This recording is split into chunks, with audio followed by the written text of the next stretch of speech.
parasta oppiminen. Luistelussa on parasta, kun täällä on ikiviä kavereita.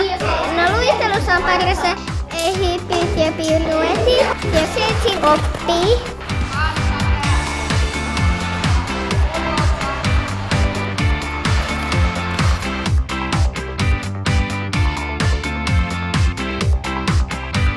Luistelijoiden kohdalla se oppimisen ilo ja se, että pienestä pitäen ollaan niinku sitoutuneita ja halutaan oppia uutta. Ja sitten kun onnistutaan, kun päästään siihen tavoitteeseen, niin se on niinku parasta.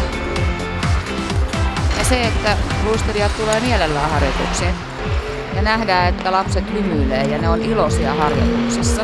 Ja sehän on paras palkinto valmentajalle. HTK!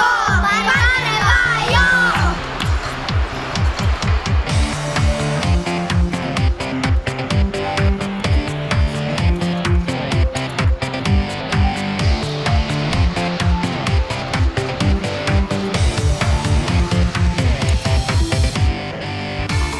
Taitoluistelussa oman ohjelman harjoittelu on parasta.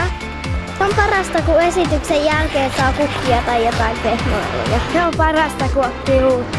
Sipitellä on niin kivaa, on parasta. Valmentamisessa on parasta mun mielestä näiden luistelijoiden energisyys, iloisuus.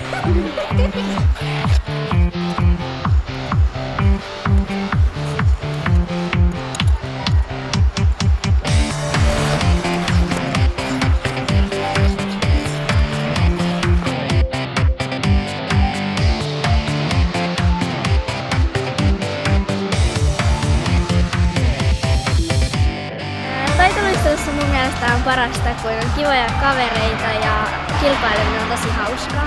Ja se on kiva, kun saa yrittää saada enemmän pisteitä kuin viime kerralla, yrittää aina voittaa itsensä siellä. No parasta on kyllä se, kun oppi on uuden asian ja sit sen saa laittaa ohjelmaan ja sit tulee hyvä mieli, kun osaa jotain vaikeampaa taas.